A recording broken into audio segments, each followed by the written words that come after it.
à tous. Donc je ne sais pas si certains d'entre vous ont pu aller visiter des usines sidérurgiques. Moi, oui. J'ai d'abord été très impressionné par les coulées d'acier en fusion qui traversent de part en part les usines pour le laminage à chaud. Donc pendant ma visite, j'ai pu parler évidemment avec des responsables de la production de ces aciers. Et puis j'en ai tiré un problème majeur qu'ils ont exprimé. C'est au niveau du contrôle qualité de ces aciers. En fait, pour contrôler justement la qualité de ces aciers, ils sont obligés d'arrêter ou du moins de ralentir la chaîne de production, de prélever un échantillon, de le refroidir et ensuite de le tester avec un système piézoélectrique. Alors cela prend évidemment beaucoup de temps et donc coûte de l'argent. Donc nous nous sommes penchés sur une résolution de ce problème. Alors quand je dis nous, c'est l'équipe Canaltech, composée de 4 étudiants de l'Institut d'optique, répartis sur 2 sites, Palaiseau et Bordeaux. Et nous travaillons également en partenariat privilégié avec Imagine Optique, qui est une entreprise qui fabrique des composants optiques à Orsay, à quelques kilomètres d'ici.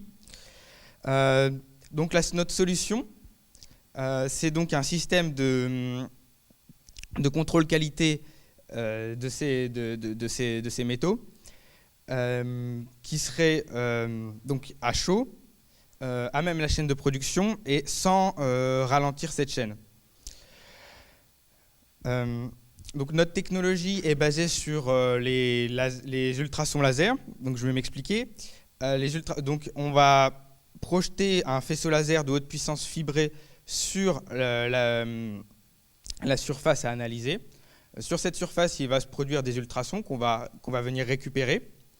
Et l'analyse de ces ultrasons va nous permettre d'avoir accès à des informations macroscopiques ou microscopiques de ce matériau, comme l'épaisseur de la plaque,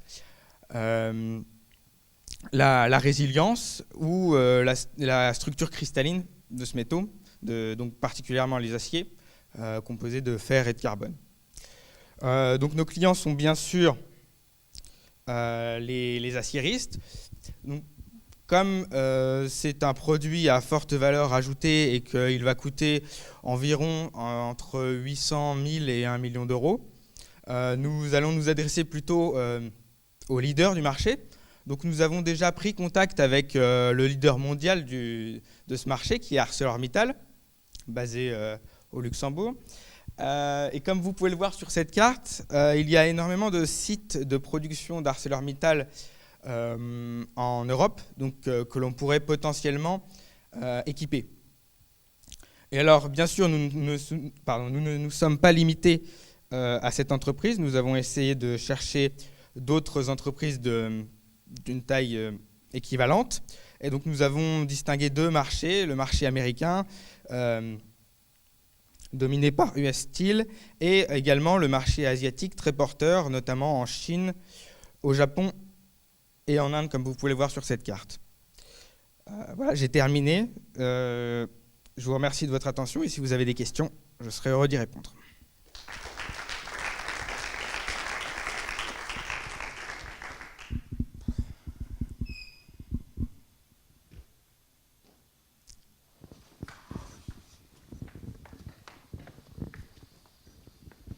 Vous dites que vous avez contacté ArcelorMittal au sujet de votre projet. Quelle a été leur réaction? Vous avez des bons retours déjà? Oui, alors ce qui se passe en fait, pour être précis, c'est que cette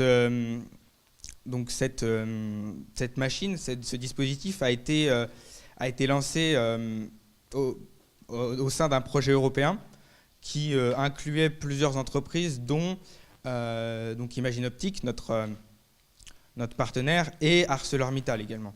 Donc c'est eux qui sont un peu les instigateurs de ce projet, financé par l'Union européenne. D'accord. Okay. Donc du coup, ils se révèlent par définition très intéressés par la technologie et donc l'usage plus particulièrement de notre produit. Ok, très bien. Une question là. Je peux faire passer le micro.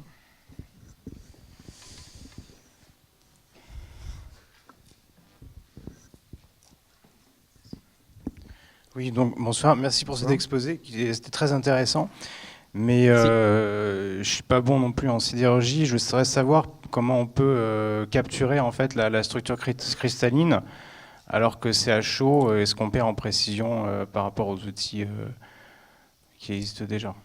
Alors non, en fait, on ne perd pas en précision. En fait, donc la technologie, c'est basé sur donc des ultrasons laser qu'on va générer à la surface. Et en fait, en récupérant ces ultrasons laser, il faudra avoir créé auparavant une base de données, un peu comme TrueSpirit avant moi. Il faudra avoir créé une base de données auparavant.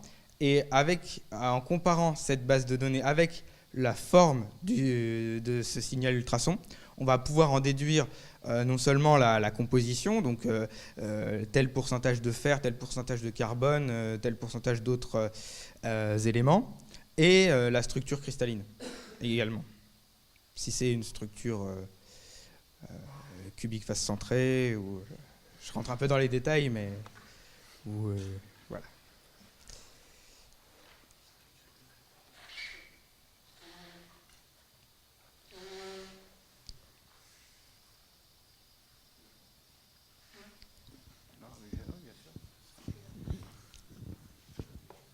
Merci. Est-ce qu'il y a d'autres questions? Sinon, on continue. Bon, continuons. Merci.